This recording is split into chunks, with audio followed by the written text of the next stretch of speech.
Seja muito bem-vinda, seja muito bem-vindo ao nosso curso de tarô cabalístico. Hoje a gente vai estudar sobre dois temas super importantes. A aplicação das letras hebraicas para a Cabala, que seriam os arcanos maiores, e junto a gente também pode fazer um estudo sobre a diferença entre os arcanos maiores do tarô de Marsella, do tarô de Waite e do tarô de Thoth, que foi feito por Aleister Crowley. A diferença entre esses três baralhos está sim muito correlacionada com a Cabala. As primeiras aulas do curso de tarô cabalístico estão disponíveis gratuitamente aqui no YouTube, mas a gente se aprofunda sobre esse tema no curso completo de interpretação, que tem mais de 50 aulas. A diferença entre os baralhos e o conhecimento sobre a Cabala estão sendo aplicados só agora no curso. Então vamos começar. Os três são baralhos de tarô, ou seja, todos esses três baralhos contêm 78 cartas, de mesmo nome, todas elas. Tarô não é baralho cigano, por exemplo, que contém 36 cartas e tem carta de nomes diferentes. O urso, por exemplo, não é uma carta de tarô. O louco já é uma carta de tarô e contém todos os baralhos que têm 78 cartas. Mas isso não significa que todos os baralhos de tarô foram feitos para ser lidos da mesma forma. Afinal, é a aplicação na Cabala que difere tanto esses três sistemas. Os arcanos menores do tarô vão estar representando os números, que são as esferas da árvore da vida da Cabala. Então, todos os ases, por exemplo, eles vão estar representando a esfera de número 1, que seria Keter, ou Keter. Todos os 6 dos arcanos menores, 6 de ouro, 6 de copa, 6 de espadas e 6 de bastões, todos eles estão representando a esfera de número 6, que é Tiferet, ou Tiferet. Então, enquanto os arcanos menores representam os números,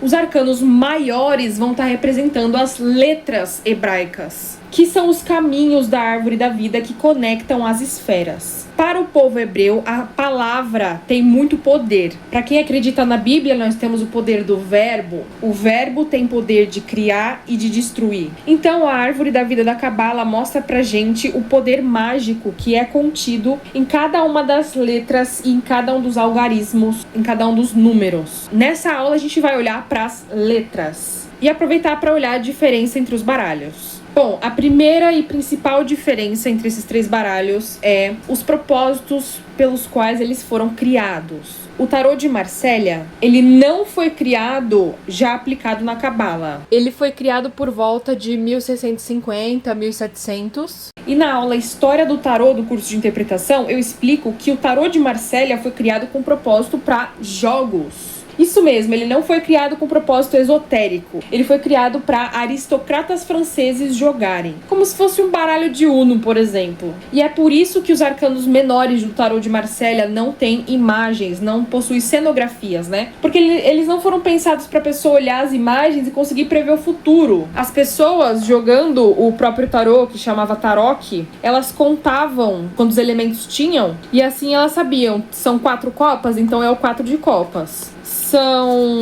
São 6 ouros, então é o 6 de ouros, tá entendendo?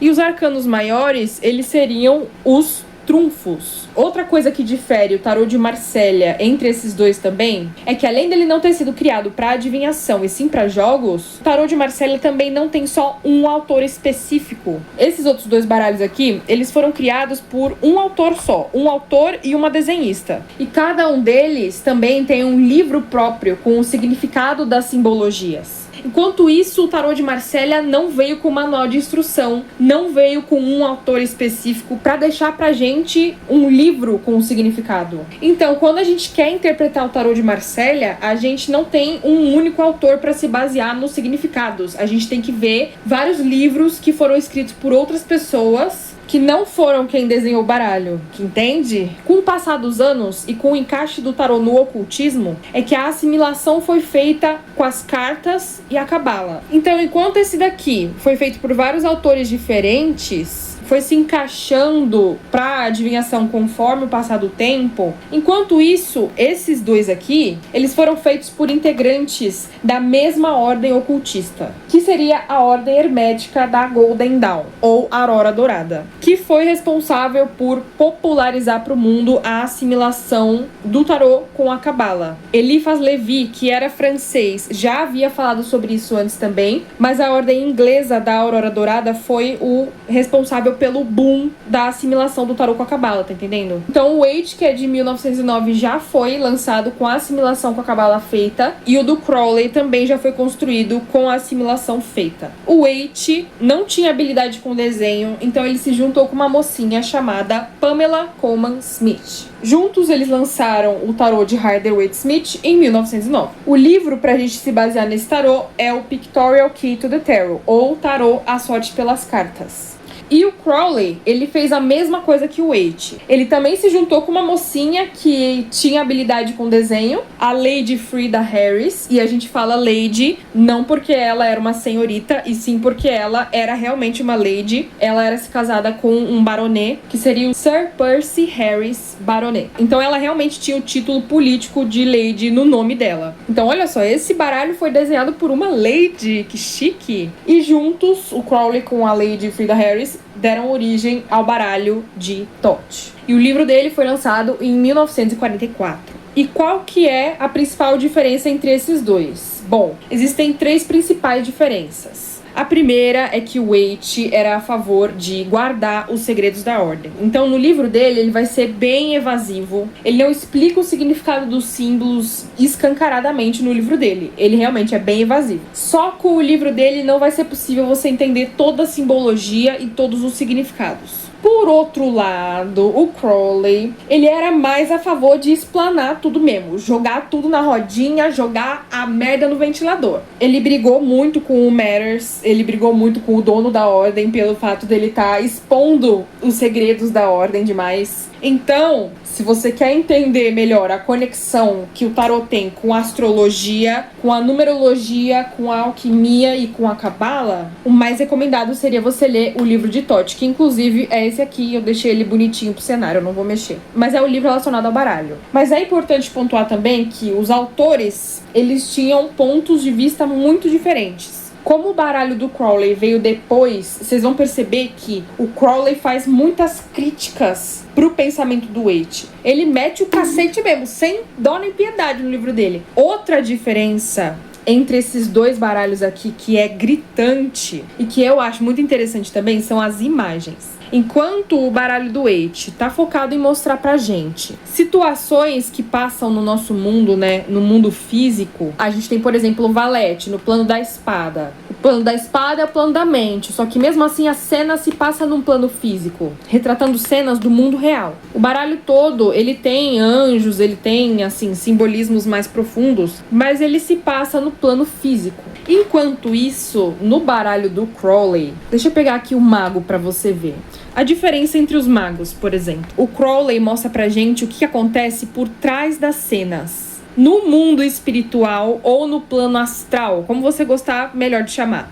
Enquanto no Waite é literalmente uma pessoa que tá indo lá fazer magia, o mago do Crowley é um mago que tá no plano astral. Não mostra o plano real, mostra o por trás das cenas. A gente mostra o mago utilizando seus poderes num plano mais sublime. Mesma coisa, a sacerdotisa, ó. Sacerdotisa do Waite. Uma sacerdotisa que você pode encontrar num castelo. Ela tá com a Torá na mão, que seria o livro sagrado da religião judaica. Ou seja, Cabala. Já a sacerdotisa do Crowley, olha só como essas linhas estão saindo da voz dela. Tá vendo? Mostra o que acontece por trás das cenas no mundo real. Olha só que jogo de câmera interessante.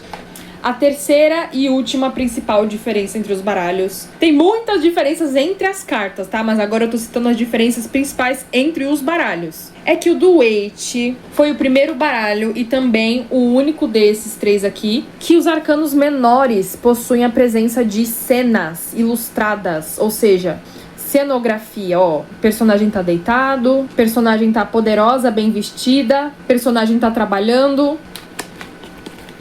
personagem tá sentado e vendado, personagem tá segurando, enfim. No tarô de Marsella, como a gente já viu, e também no tarô de Thoth, os arcanos menores também não possuem cenografia, ou seja, um personagem fazendo alguma coisa. De novo, a gente tem a presença dos elementos na quantidade do número que tá representando. 9 de copas, esfera de número 9 na cabala. copas, mundo das copas, que seria Briar. A Lady Frida, ela coloca a representação do que aquela reação elemental está causando entre o número com o naipe, né, a reação que o número tem com o naipe, e ela representa os arcanos menores de uma forma dramática também, quando é necessário. Toda a carta ele colocou a letra hebraica que representa, então os arcanos maiores todos vão ter a letra hebraica, e ele colocou também nos arcanos maiores o elemento que está representando. Então você lembra dos triângulos? Quando tem o elemento, quando é um planeta que representa, ele colocou também o símbolo do planeta. Então o mago, ele é representado por Mercúrio. Esse é o símbolo de Mercúrio. Quer entender melhor a assimilação que foi feita? Tem no vídeo de como se tornar um alquimista. Tá aqui no YouTube também, tá bom? Mas a diferença entre esses 3 baralhos é que o do Waite realmente é o que a Pamela usou para ilustrar a reação do naipe com um elemento através de uma cena. E isso facilita muito a interpretação, e é por isso que o Waite é mais recomendado para iniciantes. Tem gente que fala que as cenas reduzem o significado, né? Como se a cena diz que tá representando só aquilo e mais nada. A diferença sobre o baralho de Crowley é que ele renomeou alguma das cartas. Então o 9 de espadas, por exemplo, ele deu o nome de crueldade. O 4 de espadas, ele deu o nome de trégua, que seria truce, né? Uma trégua mental. Isso deixa pra gente um pouquinho mais fácil de interpretar também. Porque quem é iniciante pode fazer uma ligação entre essas duas palavras, né? Por exemplo, as que eu acabei de falar. Se cai o 9 de espadas, crueldade, junto com o truce, que é a trégua mental, pode ser uma situação de um baque tão grande que fez a pessoa precisar parar e dar um tempo para processar tudo que tá acontecendo. E que foi ou será efeito desse acontecimento, né, desse baque, que vai fazer a pessoa organizar os pensamentos e chegar às conclusões que ela precisa chegar. Olha só como as espadas estão alinhadas no desenho, por exemplo. Se você for olhar só para a palavra-chave do tarô de Waite, significaria ansiedade. Repare como os significados dos 3 baralhos, eles não se excluem, eles se ampliam. Enfim, essas foram as principais diferenças. Resumindo até agora. Marsella, criado para jogos em 1650. Não tem um autor específico, mas é resultado de vários autores. Arcanos menores não possuem cenografia. Não possui um único livro criado propriamente para o baralho. A gente vai acabar tendo que estudar e citar vários. Por isso que quem lê o tarô de Marsella acaba tendo um conhecimento mais amplo sobre o tarô. Porque vê a mesma carta sobre várias perspectivas diferentes. Lembrando, os significados não se excluem, eles apenas se ampliam. Foi relançado e aplicado para o esoterismo 400 anos antes do lançamento do baralho de Waite. Baralho de Rider-Waite-Smith, 1909. Autor do baralho, Arthur Edward Waite, ilustradora, Pamela Colman Smith. Os dois faziam parte da Ordem Hermética da Aurora Dourada. Livro do baralho, Pictorial Key to the Tarot, ou Tarô a Sorte pelas Cartas, escrito pelo Waite. Primeiro baralho que ficou famosíssimo e também popularizou a cultura do tarô pelo fato de ter os arcanos menores, as cartas ilustradas com cenografias. As ilustrações se passam no mundo físico. Tarô de Thoth, 1944. Inclusive, curiosidade, o autor já tinha falecido quando ele foi lançado. Infelizmente, ele não esteve aqui para poder ver o resultado que causou no mundo. Mas eu tenho certeza que ele esteve aqui e que ele viu sim, viu? Autor, Aleister Crowley. Desenhista, Lady Frida Harris. Os arcanos menores não mostram cenografias, mas as ilustrações se passam no plano astral, ou nos bastidores do plano mundano, por assim dizer. Então agora vamos ver cada um dos arcanos maiores, ou as letras hebraicas para o tarô cabalístico. O alfabeto hebraico tem 22 letras. Oh, minha nossa! Também são 22 arcanos maiores? Da mesma forma para os 3. Tem apenas uma letra, uma letrinha, que tá trocada no baralho de Waite. Mas nesses outros 2, ela continua igual. Fica tranquilo que eu vou avisar quando ela for aparecer. A gente vai estudar todos os arcanos maiores agora. Então vamos começar pela primeira letra. Aleph seria a primeira letra do Aleph Beit, o alfabeto hebraico. Bom, não é legal fazer uma correspondência, né? Afinal, no alfabeto hebraico não existem vogais. É isso mesmo? É um tal de...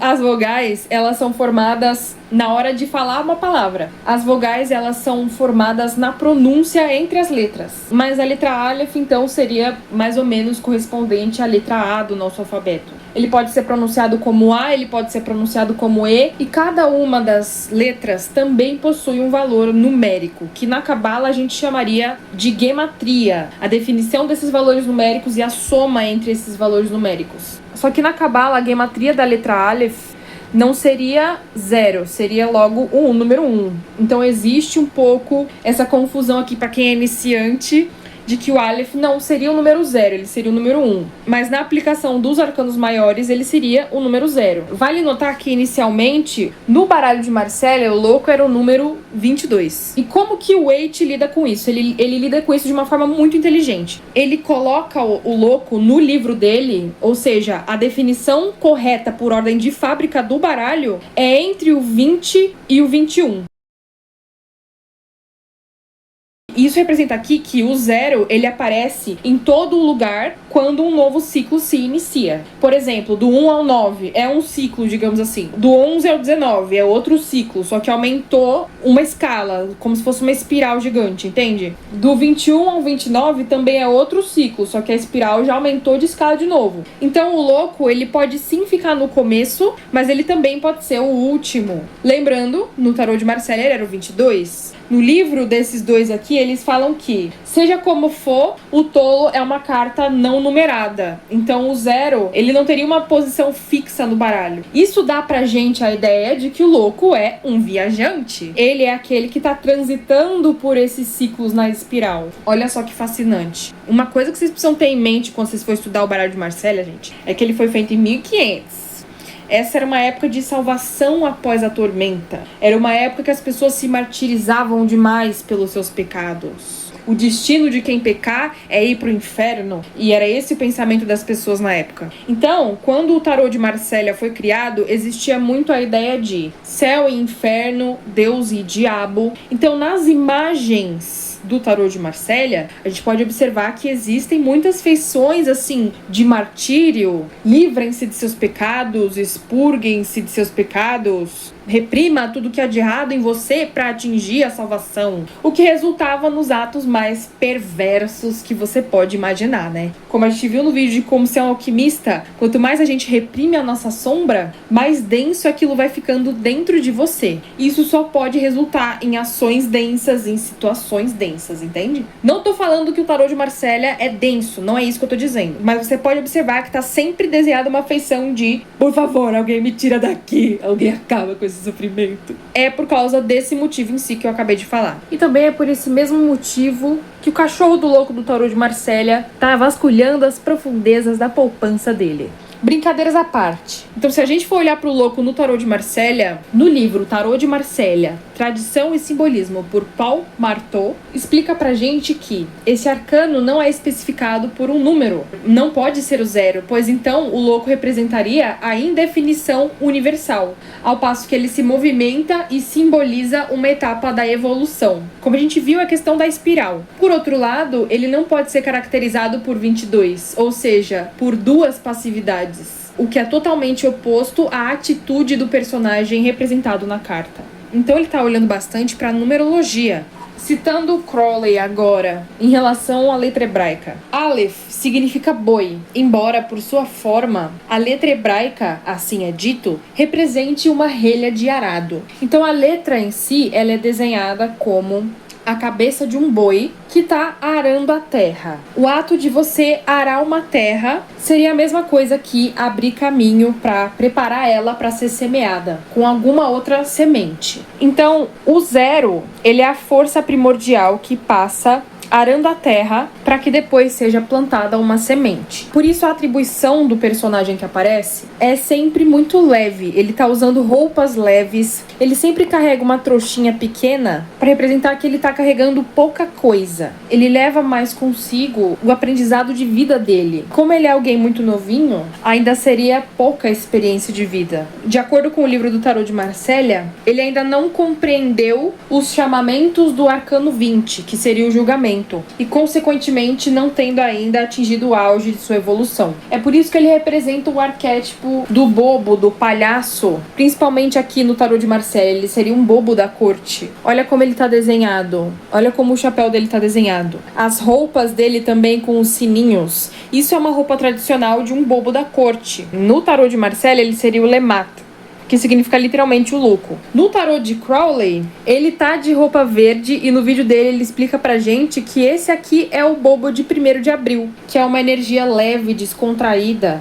E por isso, cabalisticamente, o tolo, o louco, né, ele é representado pelo elemento ar. Ou seja, ele é o sopro divino que dá criação a tudo que vai surgir posteriormente. E como a gente já viu também, ele é o arcano que transita por entre todos os outros arcanos. Bom, agora vamos para o mago.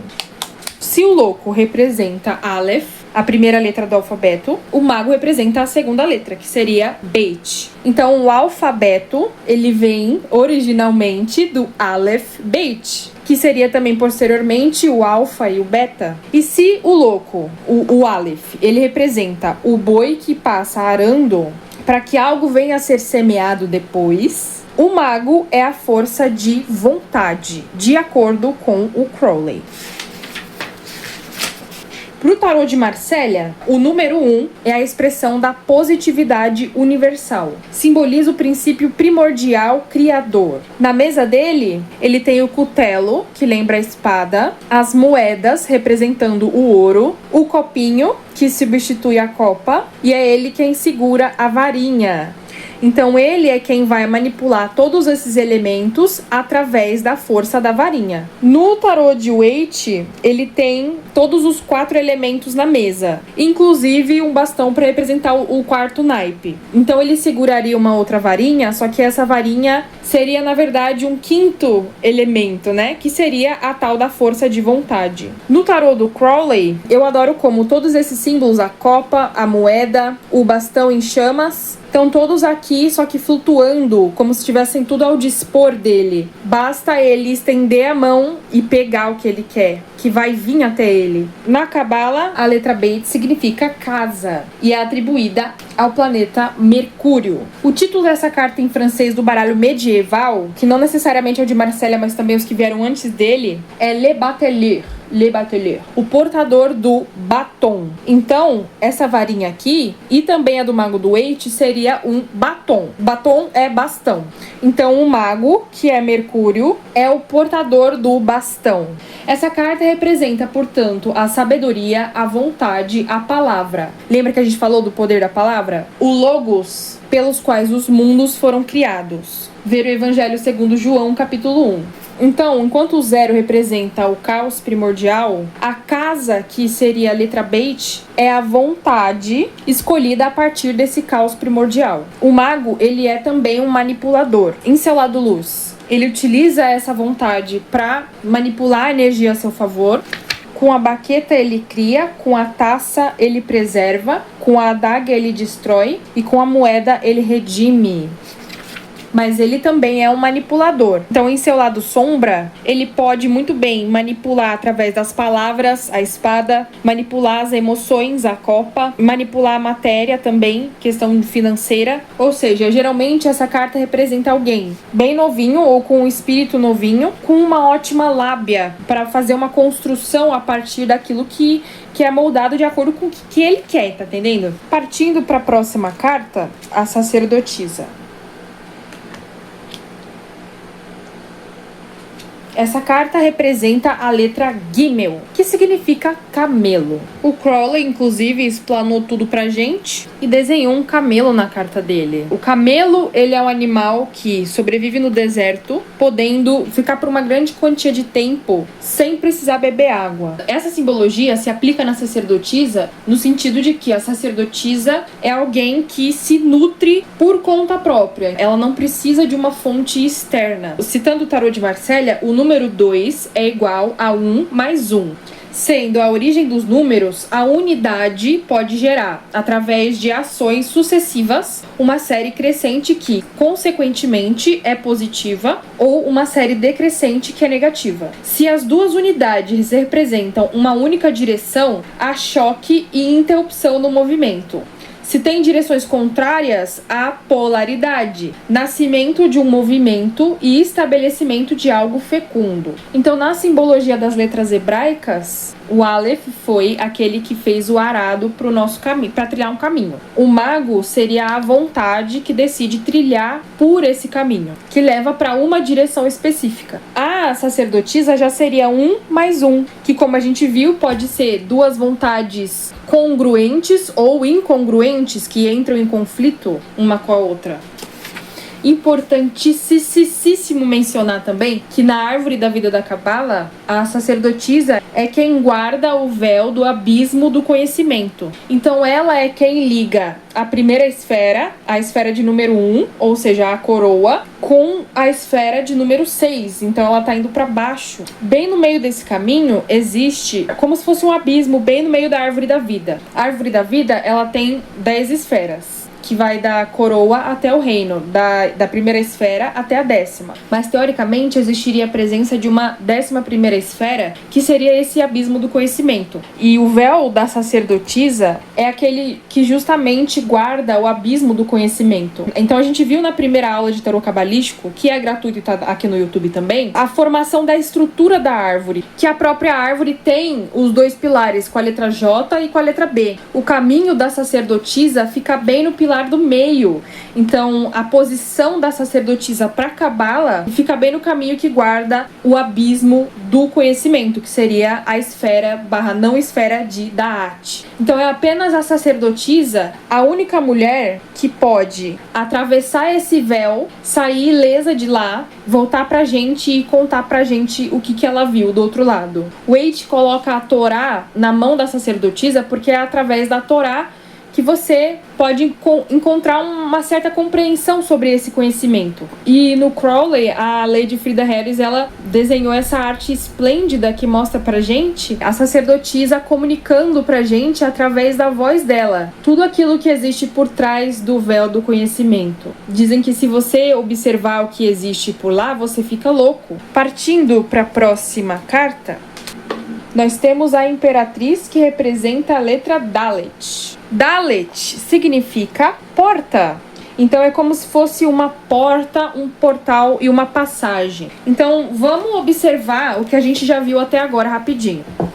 O 0 é a potencialidade infinita, é o caos primordial. O 1 é uma vontade que vem a partir de todo esse caos, ou seja, de tudo isso escolhe-se uma questão que se gostaria de fecundar. A sacerdotisa mostra também a polaridade que existe entre essas duas ideias. Então, no mundo, para que exista luz, precisa existir a sombra. Para que exista um ponto positivo, precisa existir um ponto negativo. Para que a gente possa escolher ir para uma direção, para que a gente possa fecundar uma ideia, é necessário que exista uma polaridade a essa ideia. A Imperatriz é aquela que vai fecundar pra gente essa ideia a partir da polaridade que existia no número 2. E ela seria referente ao planeta Vênus.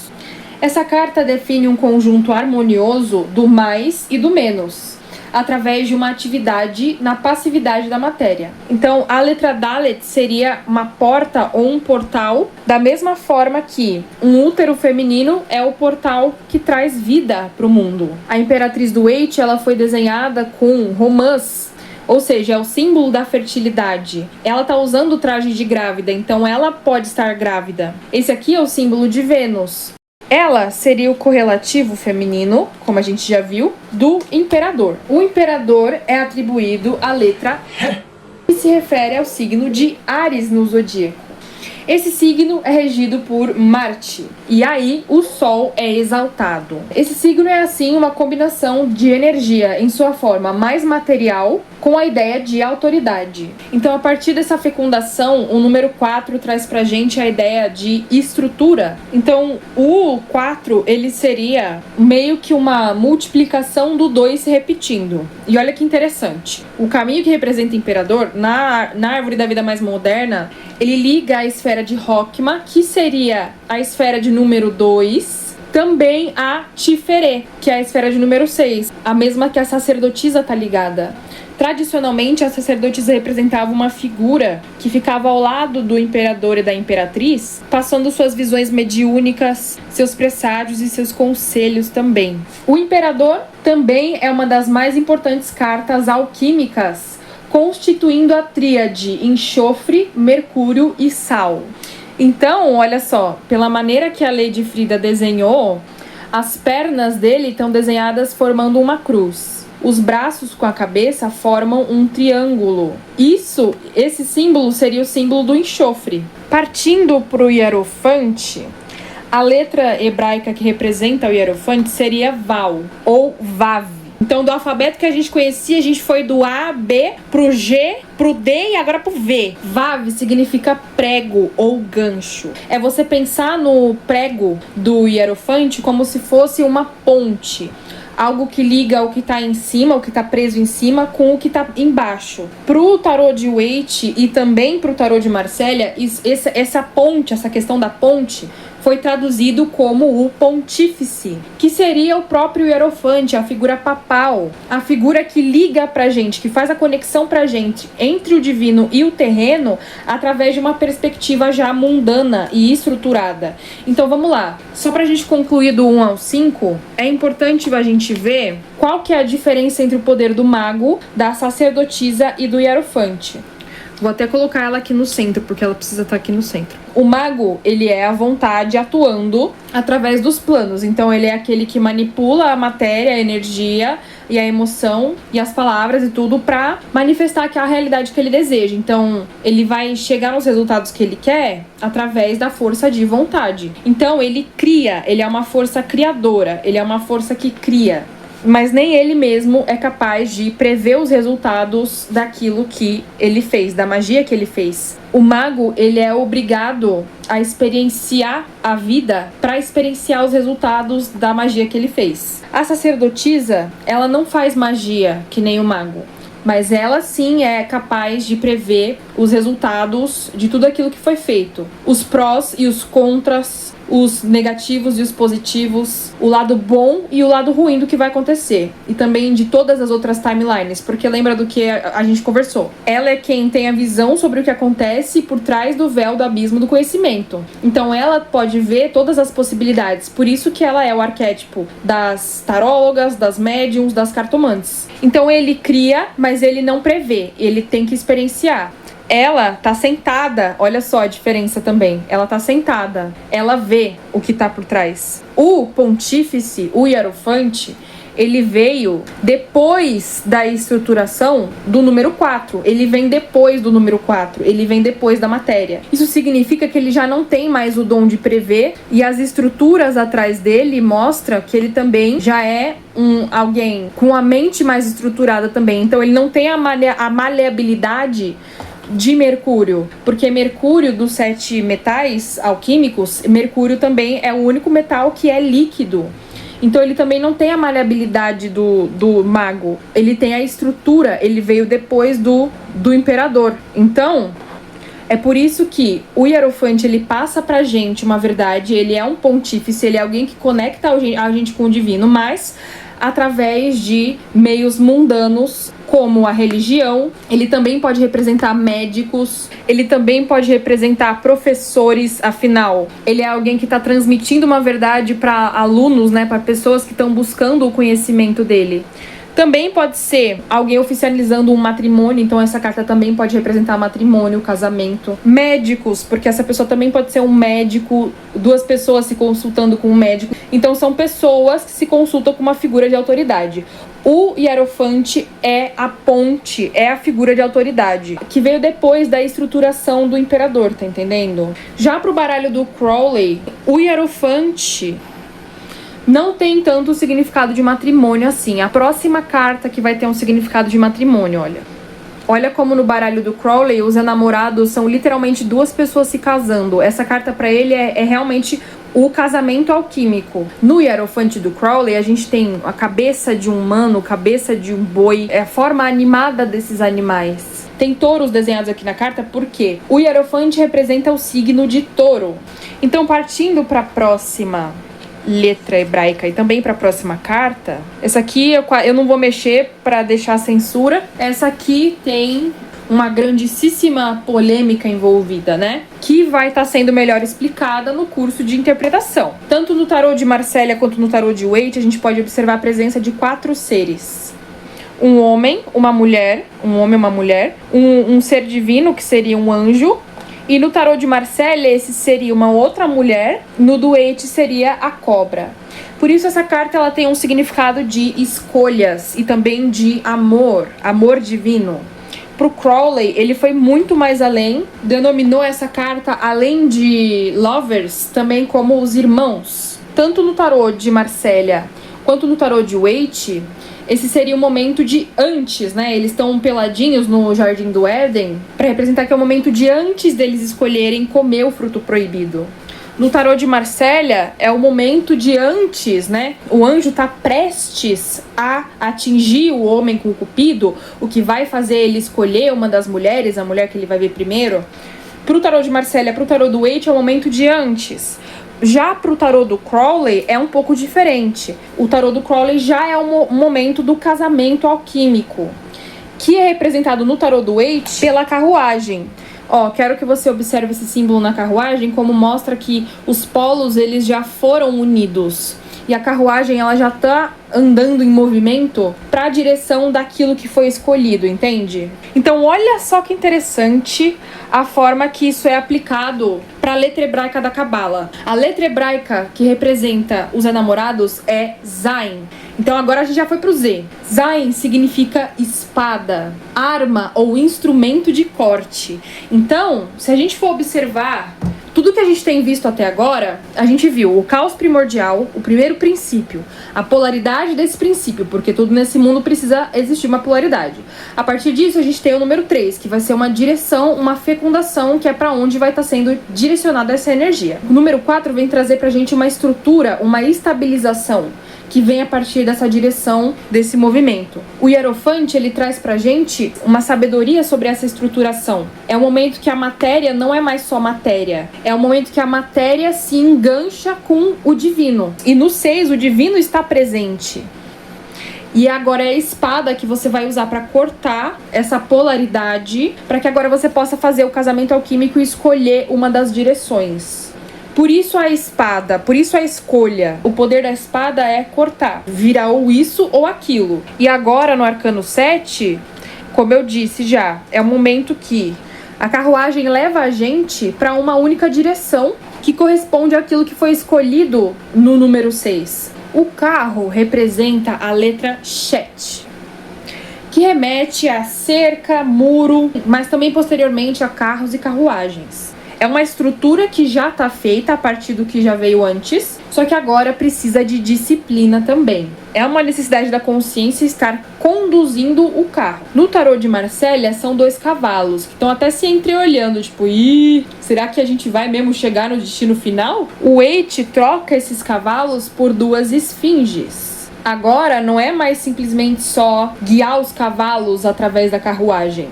Agora você também precisa responder as perguntas das esfinges para se manter alinhado com disciplina no caminho que foi escolhido. A carruagem do Crowley é muito interessante, porque ele diz pra gente que essa carruagem ela tem tudo para se mover sozinha. Essa pessoa não precisa fazer nada para mover a carruagem. A única coisa que essa pessoa precisa fazer é portar esse instrumento aqui, né, que eu gosto de enxergar como se fosse uma caixa de som, uma grande caixona de som, que é o que está portando a mensagem divina. Então agora, quem está controlando a carruagem tem a força de vontade do mago, tem a estrutura também do quadrado do imperador, tem a polaridade da sacerdotisa, o famoso chora agora, ri depois. Literalmente, chora agora, ri depois, ó, chora agora, ri depois. E essa carta representa o signo de Câncer. Eu não tô falando dos planetas e os signos atribuídos a todas as cartas, porque no curso de interpretação a gente já tem um material por escrito com todas essas atribuições já feitas. Os signos e os planetas, e eu vou colocar os metais também. Partindo para a próxima carta, é aí que a gente entra naquela questão da troca. Por quê?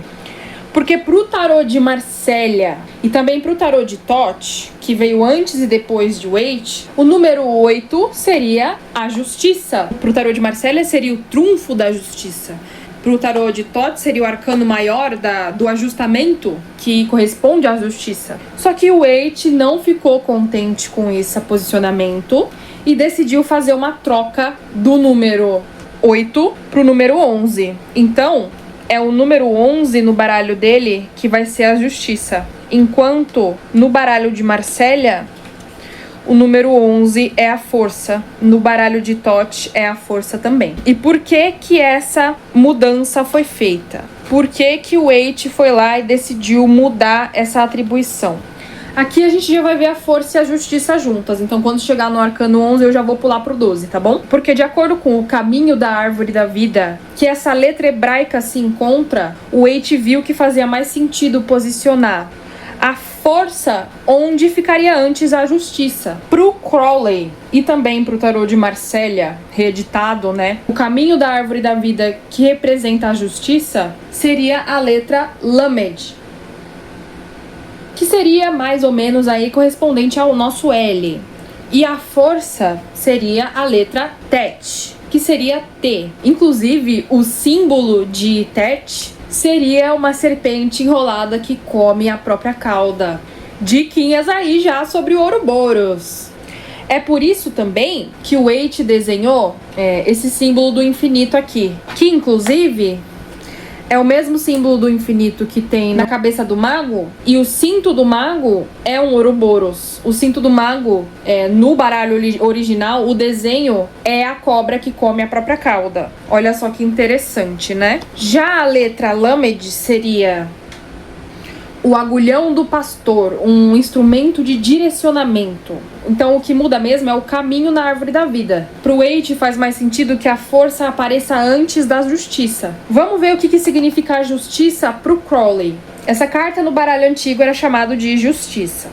Essa palavra detém somente um sentido puramente humano e consequentemente relativo, de modo a não ser considerada um dos fatos da natureza. A natureza não é justa de acordo com qualquer ideia teológica ou ética, mas sim exata. A do Waite está representando justiça mundana e também kármica. A justiça do Crowley é uma justiça que acontece universalmente, também representando a lei do ritmo das 7 leis herméticas. Diz que tudo quando vai para um extremo precisa naturalmente se compensar e ir para um extremo oposto. A justiça é exatamente isso, é um balanceio natural do universo. Como a gente já viu, o tarô do Waite, ele representa uma justiça mundana, uma ilustração de algo que a gente pode ver acontecendo. Também uma justiça divina, uma justiça kármica. O tarô do Crowley, que mostra pra gente os bastidores do universo, digamos assim, mostra pra gente o balanceio natural que acontece no universo. Tudo que pende pra um lado precisa naturalmente voltar a pender pro outro. E é por isso que, da visão do Crowley, faz mais sentido que essa carta apareça depois do carro. Porque você se lembra que houve uma escolha, os polos opostos, o casamento alquímico foi feito, ou seja, uma escolha foi tomada, o carro pede disciplina para seguir adiante, é uma decisão, e agora a polaridade vai vir para compensar. E é por isso que a gente precisa depois do eremita para ser aquele que está acima do pêndulo. Quem leu o Kybalion vai entender o que eu tô falando. Quem viu os meus vídeos desenhados das leis herméticas lá no TikTok também vai entender o que eu tô falando. Vou colocar o link aqui na descrição para você dar uma olhada. Pro Waite, faz mais sentido que esse balanceio kármico venha depois. É depois dessa confusão toda que a gente chega no eremita, que representa a letra Yod. E essa letra, ela é interessantíssima da gente olhar, por quê? Waite fala que o eremita, ele é uma versão mais experiente do louco. Então o louco, ele é o bobo da corte que saiu pra experienciar o mundo, só que ele ainda não tem nenhuma experiência, ele não é vivido. Ele provavelmente vai cair em armadilhas da vida, tanto que ele tá prestes a cair de um precipício. O eremita não, o eremita já é uma cacavéia, ele já experienciou coisas o suficiente na vida pra ter um certo conhecimento, a sabedoria interior. É por isso que essa carta fala sobre sabedoria interior também. Porque ele já não vai cair mais em qualquer golpe da vida. E a letra Iod, ela também é correlacionada com o princípio, porque o desenho da letra Iod, vou fazer aqui, ó. O desenho da letra Iod seria um pontinho, a cabecinha, o rabicozinho de Deus na criação. Então, o Iod, ele tá presente em toda a criação. O Iod, ele é a letra que dá origem a todas as outras letras do alfabeto hebraico. Então, todas as letras do alfabeto hebraico contêm a letra Iod. O Aleph, por exemplo, você precisa do Iod. O Zayin, que seria o dos enamorados, ó, precisa do Iod. Tá entendendo? Gimel, que seria a sacerdotisa, assim, ó, Iod. Beit, que seria o mago, o Beit é assim, ó, precisa do Iod. Então, assim, todas as letras do alfabeto precisam da presença do Iod. Inclusive, no tarô de Waite, a gente tem um Iodzinho desenhado várias vezes. Na carta da lua, na carta do as de copas, também na carta da torre. A gente analisa um por um desses significados no curso de interpretação. Mas o significado oculto por trás dessa letra seria a sabedoria divina que existe por trás de toda a experiência.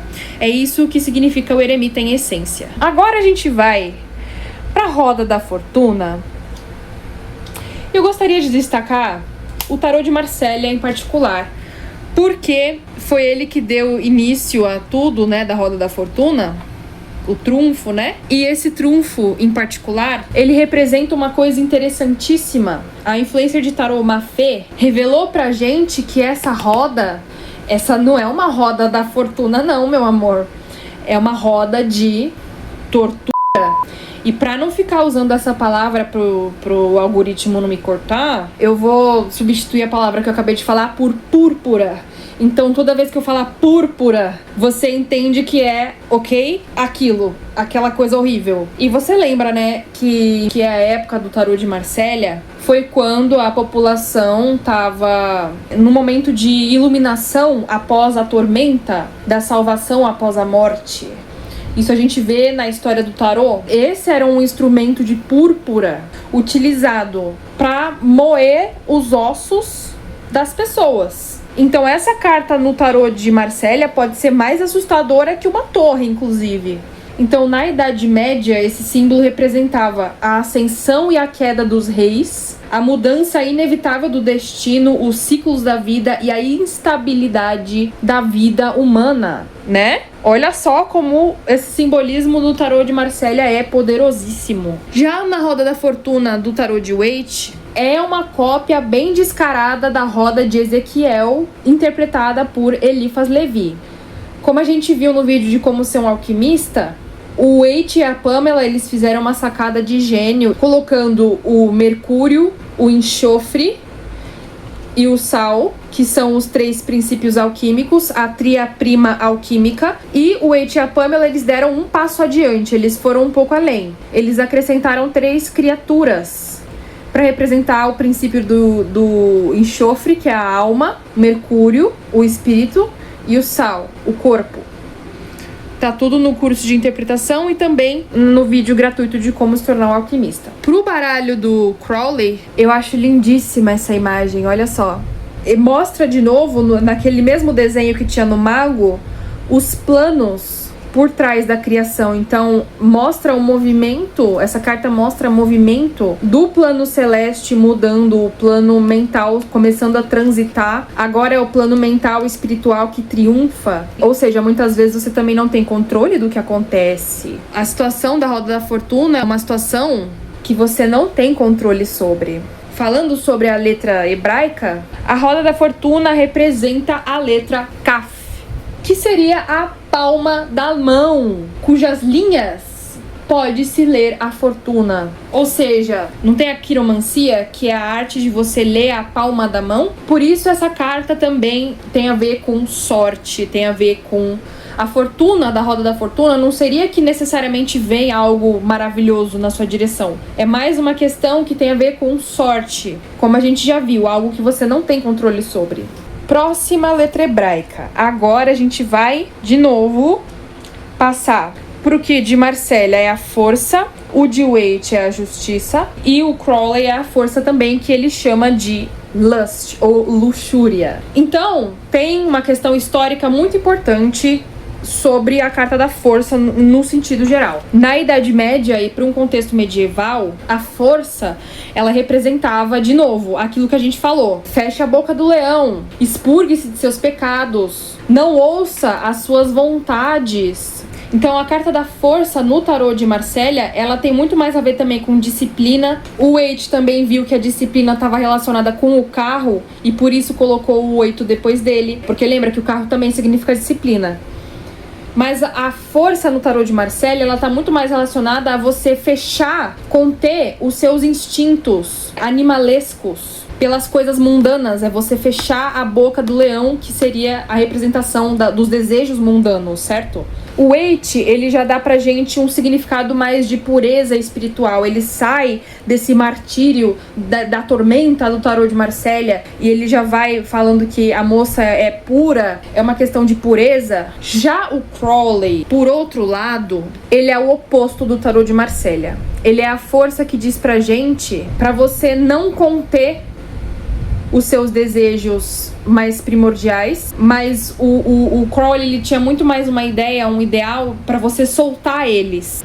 Essas duas cartas, desses dois baralhos, já era após um período de martírio, de tormenta do tarô de Marselha. Então o Crowley, ele fala muito mais pra gente sobre abraçar as nossas vontades, abraçar os nossos desejos. Por isso também que ele era muito mal visto na época pela comunidade, porque ele tinha ideais, assim, libertinos também, que iam muito além do que as pessoas estavam prontas na época, entende? Inclusive, essa moça da carta, ela se chama Babylon, que seria a Babilônia, então ela tá representando a própria Babilônia. Seguindo em frente, então, né, a gente tem o pendurado. Bom, na Idade Média, falando um pouquinho do tarô de Marselha, quando uma pessoa cometia alguma gafe, algum erro, alguma coisinha, tipo roubar alguma coisa, era costume deixar a pessoa pendurada sem comer por alguns dias, para que ela fosse, né, exposta à população, fosse humilhada.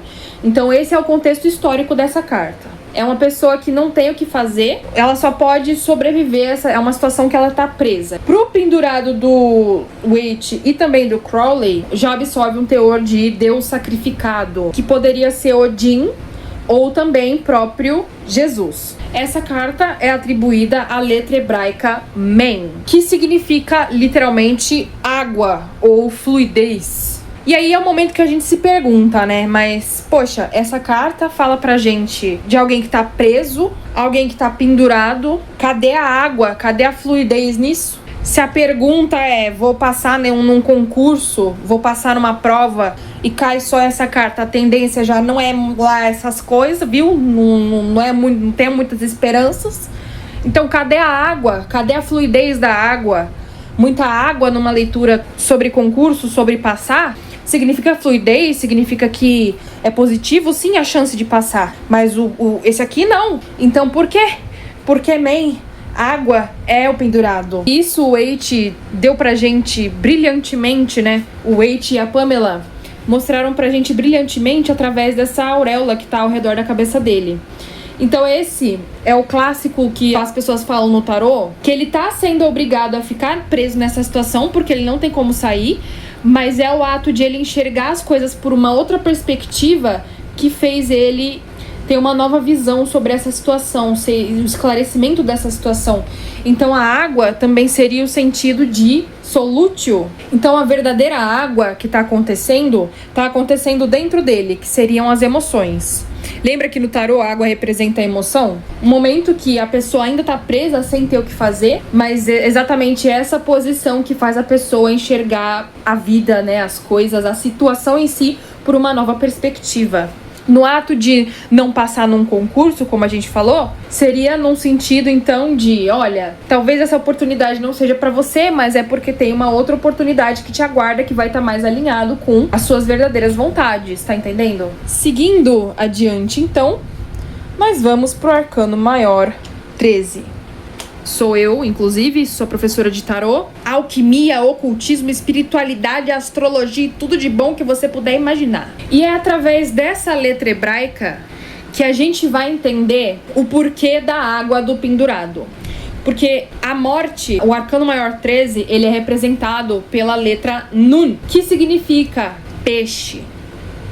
Então, olha só que interessante a correlação entre esses dois arcanos. Enquanto o pendurado é a água, a morte, o arcano 13, ele é o arcano que transita por entre essas emoções. E é exatamente por isso que aqui na carta da morte do Waite tem um barco. Porque o peixe é aquele que navega pelas emoções da água. A morte é um momento de transmutação.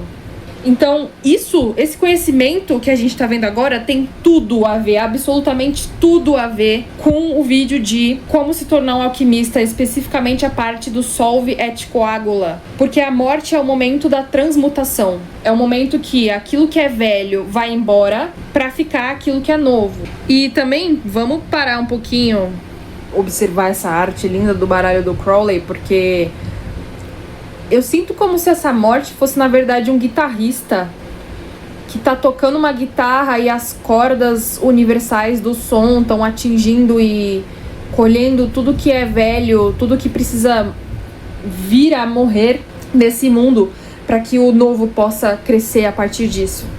E é esse processo alquímico que está sendo retratado na temperança do Crowley, que seria a arte. Para quem acha a temperança chata, inclusive eu acho a temperança bem chata. Por que que a gente acha a temperança chata? Porque geralmente a temperança aparece pra gente pedindo paciência, pedindo a virtude da temperança. Eu vi numa novela esses dias a frase: não cometa o ato destemperado, ou seja, um ato sem temperança. Mas o Crowley, ao invés de representar como temperança pra gente, ele representa como arte. E essa mulher, ela tá fazendo sim um processo alquímico. Esses símbolos são símbolos alquímicos. Inclusive, na parte que o Crowley fala sobre arte, ele fala pra gente aquela frase: visita interiora terrae, petificando invenies occultum lapidem. Visita as partes interiores da terra, pela retificação tu descobrirás a pedra oculta. A gente também falou sobre o significado disso no vídeo de como se tornar um alquimista. Então esse vídeo tá imperdível, rapaziada! A letra hebraica que representa a arte seria Samek, que também é representação pictórica do Ouroboros, ou o animal que come a própria cauda. Note também como a temperança do Waite não tem necessariamente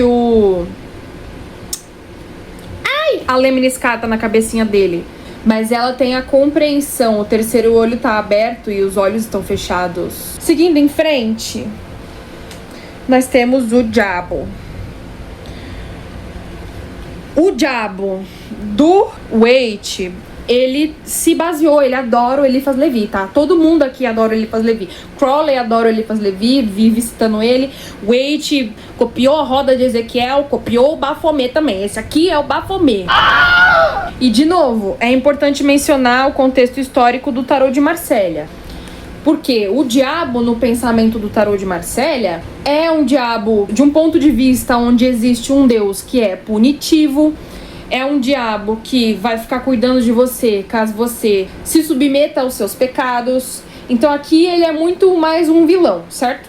O Baphomet, principalmente quando o pentagrama tá para baixo, isso vai estar sendo explicado no curso de interpretação, representa que a matéria ou o físico está acima do espiritual. Então, pro Waite, o diabo, ele não representa mais essa figura do mal. Ele representa os nossos desejos carnais, que agora não é só o leão da força, mas sim o momento que a gente fica preso nesse mundo mais terreno, nessa parte, nesse lado mais carnal da vida, tá entendendo? O Crowley, como ele já tinha um pensamento mais aberto do que todo mundo aqui, todo mundo, inclusive eu e você, o Crowley junto com a Lady Frida já desenharam um diabo mais simpatiquinho. E é ele que, através da fala dele que mantém as pessoas presas na ilusão. Essa aqui seria a ilusão da prisão, né?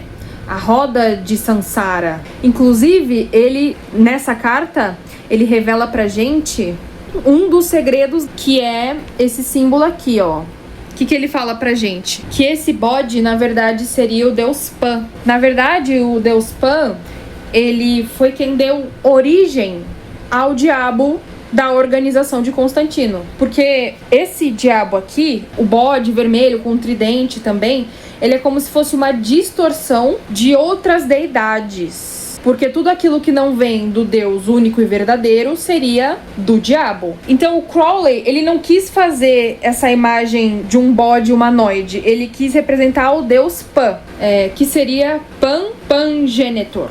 Pan-Pangenitor. Ain significa olho. E é referente ao signo de Capricórnio no zodíaco e também ao planeta Saturno. Inclusive, Saturno é o planeta da restrição. Saturno demora em torno de 29 anos e meio para fazer a volta completa ao redor do zodíaco. Mesma volta que o Sol demora 365 dias e o Mercúrio apressadinho demora 88 dias. Então, por isso que essa carta também fala sobre demora, sobre alguma restrição, algum limite, alguma coisa impedindo de conseguir ser feita. Inclusive, o bode de Baphomet, desenhado por Eliphas Levi, também seria representação de Pan. Ele fala assim pra gente: sua energia criativa está velada no símbolo do bastão do adepto maior, coroado com um globo alado e as serpentes gêmeas de Horus e Osíris.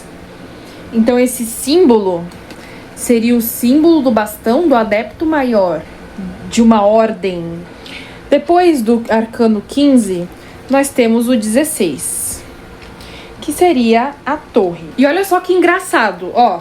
Essa carta é atribuída à letra pé, que significa boca, mas Então a letra hebraica é pé, mas a letra significa boca. Pode crer. O Crowley, ele desenhou a boca aqui na carta pra gente, ou seja, ele já explanou o significado de novo numa época que era tudo segredo, era tudo fechado. Ou seja, já brigaram com ele de novo por causa disso. Então, a letra do satanazinho aqui, do diabo, ele seria olho. Olha o olho aqui. E a torre seria a boca. E o que está sendo falado pela boca é o que está destruindo a estrutura da torre. Mesma coisa, interessantíssima a torre dos baralhos de Waite e de Marsella, porque todas elas falam sobre uma estrutura que estava sendo feita, um padrão que estava sendo repetido. A prisão do diabo traz pra gente dois caminhos: ou viver eternamente nessa prisão, ou abrir o olho e enxergar isso. E agora, com o poder do verbo, lembra também da Cabala e da observação e também do movimento, a gente pode destruir esses padrões para reconstruir uma nova estrutura a partir daquilo que foi destruído. Em seguida, depois da destruição, nós temos... e a boca, ela também representa a força da criação em seu instinto mais grosseiro, tá? Isso também é uma nota importante, porque a partir desse desmoronamento grosseiro é quando vem aparecer pra gente a estrela. E agora eu que me vire pra editar e censurar toda essa nudez aqui. Essa carta é atribuída à letra Zad. Refere-se ao signo zodiacal de Aquário. Detalhe importante notar também que houve uma quase mudança por parte do Crowley entre essas cartas também, sabe? A mesma mudança que o Waite fez com a força e a justiça. Então, o Crowley, ele diz, né, que ele fez esse baralho enquanto ele estava incorporado, assim, por uma força maior, e que essa força maior teria dito para ele que, na verdade, a estrela seria a letra Ré, que representa o imperador, e que na verdade o imperador seria Zad. Então quase que ele fez uma mudança assim entre o imperador e a estrela. Essa mudança foi implementada, na verdade. Na verdade, isso depende da escola de pensamento que você acredita, né? Zad significa justo ou pessoa justa. E o Waite traduziu esse significado de pessoa justa, fazendo a mulher distribuir igualitariamente a água que está nos potes que ela segura de uma forma equivalente, tanto na água quanto na terra. Então, no baralho de Marsella, a estrela também está fazendo esse derramamento, também tá sendo uma na água e uma na terra, mas a Pamela desenhou de uma forma que fique mais separado para que não haja nenhuma confusão de que ela tá fazendo essa separação entre água e terra. No nosso alfabeto, essa letra não é correspondente a nenhuma letra que a gente conhece. Seria literalmente um tss, tss, um tss, tipo tss, um T com S. Exemplo na palavra mitzvah. Seguindo em frente, então, além de pessoa justa, também pode significar algo que faz você colocar seus pés no chão, que é exatamente o que significa essa separação entre emoção e terra, entre água e terra. Tanto que a estrela é o arcano que veio depois da tormenta da torre, porque agora a gente tem esperança de um novo renascimento, mas a gente também tem que começar com os pés no chão a partir de tudo que foi destruído. Seguindo em frente, a gente pode continuar. E agora a gente vai para o arcano maior 18. A letra hebraica que corresponde ao arcano maior 18 seria Kof, Kof ou Kof, que corresponde à letra Q, como queijo. O Waite e a Pamela não fizeram muitas mudanças do tarô de Marsella pro tarô do Waite, como vocês podem observar. E a letra Kof ou Kof representa nuca. Ou seja, olha só que interessante. Esse aqui é o mundo, certo? Esse aqui é o sol que tá iluminando o mundo. Então você pode perceber que no meu mundo o dia tá aqui desse lado, porque a luz tá vindo daqui, essa é a luz do sol. Então aqui é dia. Aqui, esse lado é noite, ou seja, aqui é a lua. Aqui é o momento que a gente ainda não pode ver o resultado da nossa manifestação. A nuca seria o oposto do rosto que forma a cabeça. E é por isso que a lua é uma correspondente da sacerdotisa, no sentido de que a sacerdotisa é a figura, né? É o sujeito que revela pra gente aquilo que tá oculto. Enquanto isso, a própria lua representa o significado daquilo que tá oculto. É aí que você vai chegar no sol. Interessante notar uma semelhança entre o tarô de Marsella e o de Thoth também, que na figura do sol existem dois eus, existem duas pessoas. O Waite já pegou uma dessas pessoas e transformou no cavalo. Então, em todas as três cartas, a gente tem a presença de três seres também. Um eu, outro eu e o sol. Um eu, outro eu e o sol. Um eu, o cavalo, que seria o eu material, e o sol, que como a gente já viu no exemplo do mundo... Como a gente já viu no exemplo do mundo, o sol é aquilo que está exposto. E olha só, enquanto a lua é a nuca, olha só, escondidinha aqui, ó, a nuca, o sol representa a letra Resh, que significa rosto. Ou seja, agora é uma face sendo mostrada com clareza. Não é à toa que o sol tem rosto, não é verdade? Já desenhou o solzinho com o rosto? Então... Inclusive, o Crowley descreve a carta da lua pra gente como sendo o ápice da noite sombria da alma, que também é uma etapa do processo alquímico. Um momento que você desintegrou o que era para desintegrar, integrou o que era interessante integrar, mas você tem que continuar seguindo o caminho, ultrapassando os obstáculos entre você e o seu objetivo. A próxima letra hebraica seria a letra Shin, que representa fogo ou dente, o dente que mastiga. Tanto para o julgamento de Marsella quanto o de Waite representa passagem bíblica. Eu vou colocar aqui porque eu esqueci agora o nome. Então você pode observar que o Waite, ele era místico cristão. Então ele insere várias simbologias do cristianismo junto com a Torá, junto com a Cabala. Como por exemplo nessa cena do julgamento, como por exemplo na cena dos enamorados, que mostra Adão e Eva no jardim antes de comer o fruto proibido. O Crowley, meu filho, Crowley era caos, entendeu? Caos, era tudo. Ele fundou a própria religião chamada Telema. Então, tipo assim, cara, ele nomeou a carta do julgamento como Eon. O que é Eon? Mano, tipo assim, ó, existem dias, existem semanas, existem meses, existem anos, existe uma década que são 10 anos, um milênio que seriam 1000 anos, e existe o Eon, que seria um longo período de tempo. E pro Crowley existia a seguinte questão: antigamente a gente estava no Eon de Osíris, que era um Aeon mais focado pro patriarcal. Agora estamos entrando, né, no Aeon de Horus. Bem-vindos ao Aeon de Horus, que é o Aeon do conhecimento, né? O desenvolvimento da tecnologia, né? Mal entramos no Aeon de Horus e aí já mudou, né? A virada do milênio pro 2000 e a tecnologia avançou assim rapidamente. E isso é uma coisa que ele tinha previsto, ó, antes da virada do milênio. Então, assim, pro Crowley, o Aeon, ele é uma coisa muito mais profunda do que o julgamento. Então, agora voltando pra letra Shin, que seria o fogo consumidor ou o dente que tritura, lembra que a gente falou que o louco, ele não é o primeiro arcano, ele é o arcano que tá entre o 20 e o 21. A letra Shin, então, seria a passagem para esse novo período, para esse novo ciclo, para essa nova fase. Lembra que a gente falou também que a concepção do louco é a concepção de alguém que ainda não entendeu as reavaliações do julgamento. Então, essa carta nos 3 baralhos representa um portal para uma descoberta de mundos novos que a gente não sabia que existiam. Como, por exemplo, o momento que você consegue finalizar sua obra alquímica, chegar no Rubedo de novo, mas não vou entrar em detalhes, senão vou estar explanando o pessoal do curso. E agora, o julgamento também é o portal para um mundo onde você consegue experienciar resultados novos. Geralmente, essa carta também está muito ligada à decisão, ao despertar de um propósito.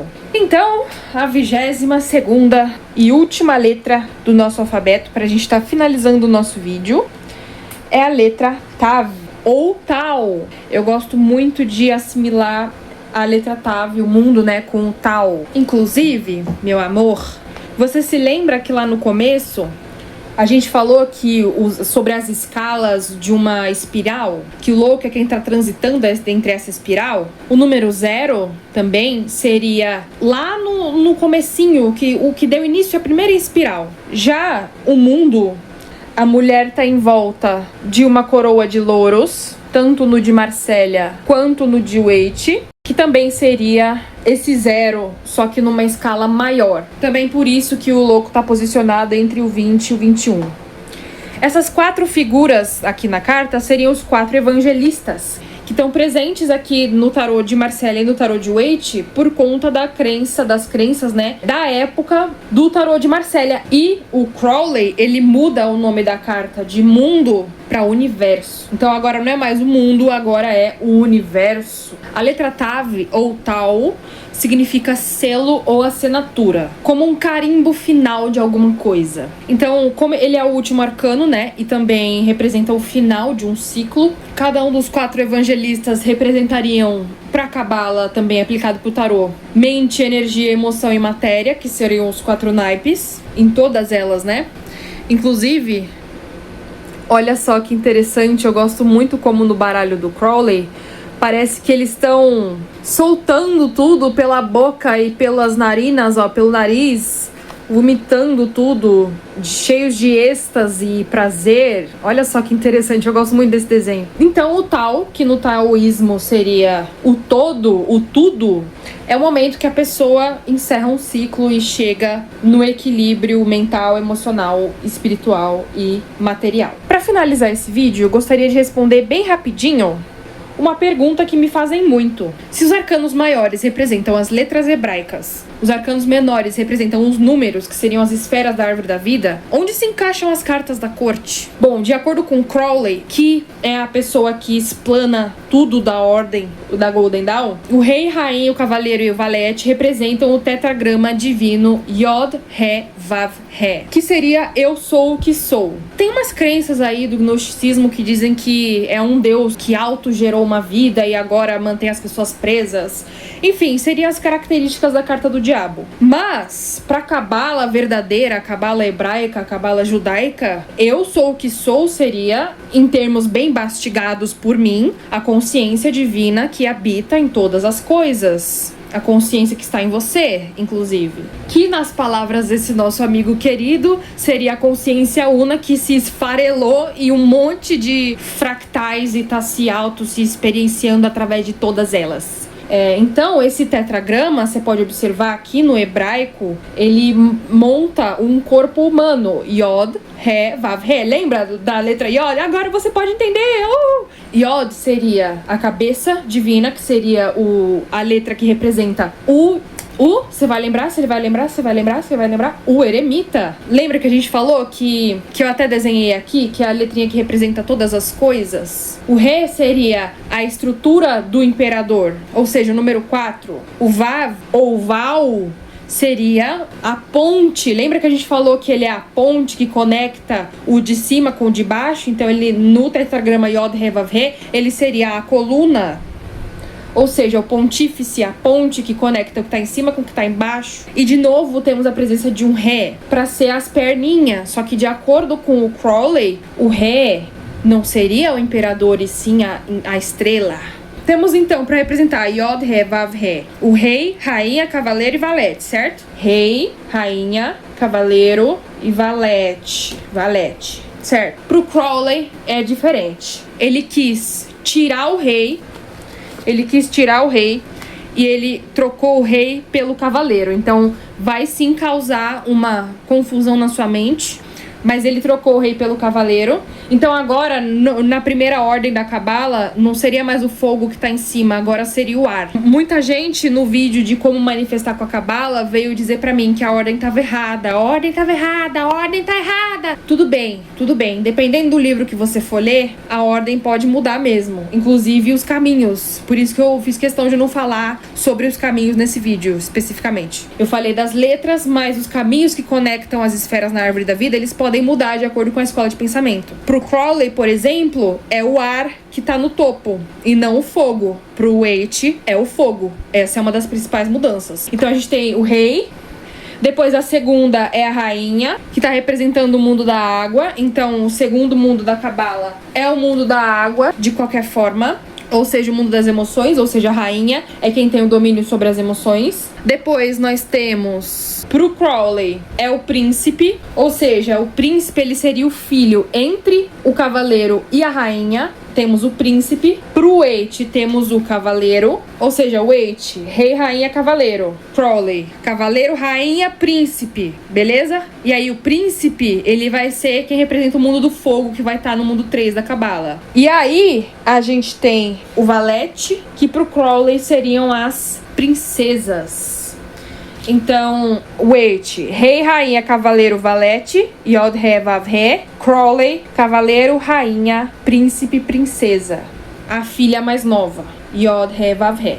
Pode crer? Lembrando que a gente vai estar vendo todos esses baralhos um por um no curso de interpretação de tarô. E principalmente, né, o curso de interpretação te ensina a interpretar a junção entre uma carta e outra. Porque não adianta de nada você ter todo esse conhecimento na teoria, mas ficar com um ponto de interrogação gigante na cabeça quando cair uma junto da outra e não saber o que falar pro seu consulente. A gente também tem um grupo de estudos onde a gente fica trocando tiragens, é mesmo? Você está muito convidado a participar. O grupo é exclusivo dos alunos do curso de interpretação, que você pode estar adquirindo com 15% de desconto utilizando o cupom As de Ouros. Lembra de deixar um comentário se você gostou do vídeo, porque os comentários me ajudam bastante. Se inscreve no canal para continuar vendo o curso de tarô cabalístico. Pretendo postar mais algumas aulas aqui. Também falamos sobre alquimia, ocultismo, esoterismo no canal. Escreve a hashtag Turma da Noite se você chegou até aqui, porque a gente começou a gravar de dia, mas agora já tá de noite. E até a próxima, bebê.